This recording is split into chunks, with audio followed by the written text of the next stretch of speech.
அனைவருக்கும் அன்பான வணக்கங்கள். இது மகா பெரியவா ஆன்மீகம் யூடியூப் சேனல்.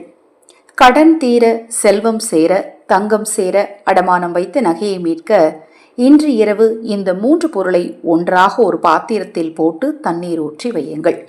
அது என்ன பொருள், எதற்காக அதை நம்ம செய்கிறோம் அப்படிங்கிறத இந்த பதிவில் நாம் தெளிவாக தெரிஞ்சுக்கலாம். பதிவை தெரிந்து கொள்வதற்கு முன் ஒரு அன்பான அறிவிப்பு, ஸ்கிப் பண்ணாமல் கேளுங்க.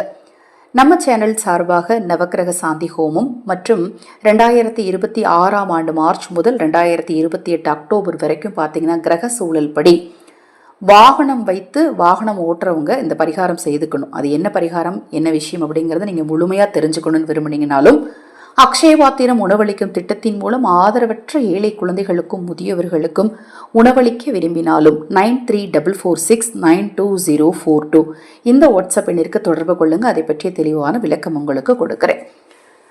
பணம் சேரணும். பணம் ரொம்ப ரொம்ப முக்கியமான விஷயம். இல்லை அப்படின்னு யாருமே சொல்ல முடியாது. ஒரு மனிதனுக்கு ரொம்ப ரொம்ப அவசியமான விஷயமாகவே இப்போ கலியுகத்தில் பணம் தான் கருதப்படுது. பணம் இருந்தாதான் மதிப்பு, பணம் இருந்தாதான் மரியாதை, பணம் இருந்தாதான் செல்வாக்கு. இதை மாதிரி உறவுகளவே கூட பார்த்தீங்கன்னா பணம் இருந்தால் தான். நீங்கள் நிறைய பேர் வீட்டில் கேள்விப்பட்டிருப்பீங்க, பணம் இல்லாத உறவுகள் ஒரு ஓரமாக இருப்பாங்க, பணம் இருக்கக்கூடிய உறவுகள் பார்த்தீங்கன்னா முன்னிலைப்படுத்தப்படுவாங்க. அது மாதிரி பணம் இருக்கக்கூடியவங்களுக்கு தான் எந்த இடத்துலையும் பார்த்தீங்கன்னா அவங்க வர்ற வரைக்கும் வெயிட் பண்ணுவாங்க, அவங்களுக்கான மரியாதை கிடைக்கும். முன்னாடிலாம் உறவுகளுக்கு தான் அது கிடைக்கும். உதாரணத்துக்கு தாய்மாமா வர்ற வரைக்கும் இந்த ஃபங்க்ஷனை கொஞ்சம் டைம் ஆனாலும் பரவாயில்ல, கொஞ்சம் வெயிட் பண்ணுங்க, தாய்மாமா வரட்டும்பாங்க. இல்லை அவங்க அப்பா வரணும், வந்துட்டு இருக்காங்க, கொஞ்சம் வெயிட் பண்ணுங்க. இப்போ அதெல்லாம் கிடையாது. யாருக்கு பணம் அதிகமாக இருக்கோ, எந்த செல்வந்தரை அவங்க அழைச்சிருக்காங்களோ அந்த செல்வந்தர் வர்ற வரைக்கும் ஃபங்க்ஷனே கூட வெயிட் பண்ணுறாங்க. இதை மாதிரி நிறைய விஷயங்கள் சொல்லிக்கிட்டே போகலாங்க. நீங்கள் கண்டிப்பாக கேள்விப்பட்டிருப்பீங்க. அப்போ நம்மளுக்கு பணம் தேவை இல்லையா? நம்மளுக்கு பணம் தேவை. நம்ம செல்வந்தராக வாழணும், நம்ம செல்வாக்கூட வாழணும் அப்படின்னா நம்மளுக்கு பணம் தேவை. இந்த பணம் தேவைங்கிறதுக்காண்டி இந்த பரிகாரம் செஞ்சால் மட்டும் போதாதுங்க. முழு முயற்சியும் நம்பிக்கையும் ரொம்ப அவசியம். நம்ம செய்கிற வேலையில் நம்ம முழு முயற்சியோட நம்பிக்கையோட நான் பண்ணக்கூடிய இந்த தொழிலில் நான் பெரிய ஆள் ஆவேங்கிற ஒரு நம்பிக்கை உங்களுக்கு வேணும். அதில் உங்கள் முழு முயற்சியும் வேணும். அதோடு சேர்த்து இந்த பரிகாரம் அப்படிங்கிறது உங்களுக்கு ஒரு ஏணி மாதிரி கண்டிப்பாக ஹெல்ப் பண்ணும். அதற்கு சுக்கிரனுக்கு உகந்த தானியமான மொச்சை பயிரை ஒரு கை எடுத்துக்கோங்க. குருவிற்கு உகந்த தானியமான வெள்ளை கொண்டைக்கடலையை ஒரு கை எடுத்துக்கோங்க.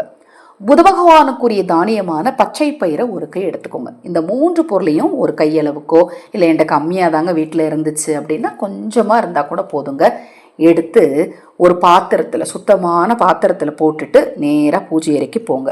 சுக்கிரன் செல்வத்தை அள்ளி தரக்கூடியவர். குரு பகவான், குரு பார்த்தால் உங்களுக்கு கோடி நன்மை உண்டாகும். அடுத்தது என்ன? புத பகவான். புத பகவானுடைய அருள் இருந்ததுன்னா பெருமாள் உங்கள் பக்கத்திலே உட்காந்துக்குவார் அப்போ இந்த 3 கிரகத்திற்கும் உரிய தானியத்தை எடுத்தாச்சு. பிரபஞ்சம் அப்படிங்கிறது நம்ம கேட்டதை கொடுக்கக்கூடிய ஒரு விஷயம். ஆனால் அது நிறைய பேருக்கு தெரியுதில்லை. நம்ம பிரபஞ்சத்திடம் முதல்ல நம்ம மனதார நம்மளுக்கு என்ன வேணுமோ அதை கேட்டுட்டு உங்கள் இஷ்ட தெய்வத்தையும் குலதெய்வத்தையும் வேண்டிட்டு தண்ணீரை கையில் எடுத்து நீங்கள் எடுத்து வச்சுருக்கிற அந்த 3 பயிர் மேலேயும் 3 தனித்தனியாக எடுக்காதீங்க, ஒட்டுக்கா ஒரே பாத்திரத்தில் எடுத்துக்கோங்க. அதில் நீங்கள் தண்ணீரை ஊற்றி பூஜை அறையில் குலதெய்வத்துக்கு முன்னாடி வச்சுருங்க.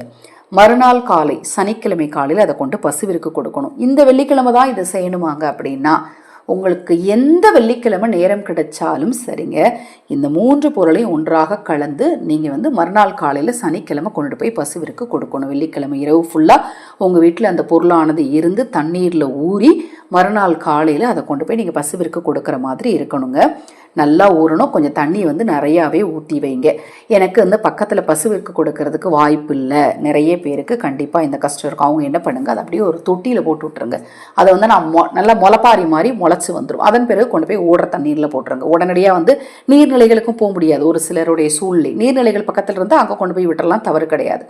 சூழ்நிலை நிமித்தமாக இது ரெண்டுமே என்னால் செய்ய முடியாது, ஊற வச்சிடுறீங்க. ஆனால் என்னால் உடனடியாக நீங்கள் சொன்ன மாதிரி நீர்நிலைகள் பக்கத்தில், அதாவது ஆறு, கடல், ஏரி, குளம் இருக்கக்கூடிய இடத்துக்கும் உடனடியாக போக முடியாது. பசுவுக்கு சான்ஸே கிடையாது. 10-15 கிலோமீட்டர் தாண்டி போகணும் அப்படிங்கிறவங்க அதை ஊற போட்டுருங்க. அது வளரட்டும். அது வளர வளர உங்களுக்கு செல்வம் வளர்ந்துக்கிட்டு தான் இருக்கும். ஊற போட்டதை எடுத்து தொட்டியில் போட்டுருங்க. அது வளர வளர செல்வம் வளரும். அதன் பிறகு அதை கொண்டுட்டு போய் ஓடுற நீரில் போட்டுருங்க. இந்த பரிகாரத்தில் உங்களுக்கு ஏதாவது சந்தேகம் இருந்தால் வாட்ஸ்அப்பில் கேளுங்க, நிச்சயமாக தெளிவுபடுத்துவேன். நான் சொன்ன இந்த தகவல் உங்களுக்கு பயனுள்ளதாக இருக்கும் அப்படின்னு நீங்கள் நினச்சிங்கன்னா லைக் பண்ணுங்கள். உங்கள் நண்பர்களுக்கும் உறவினர்களுக்கும் தவறாமல் ஷேர் பண்ணுங்கள். ஹரஹர சங்கர ஜெய் ஜெய் சங்கர். மகாபெரிவா திருவடிப்பாதம் சரணம் சரணம். நல்லதே நடக்கட்டும்.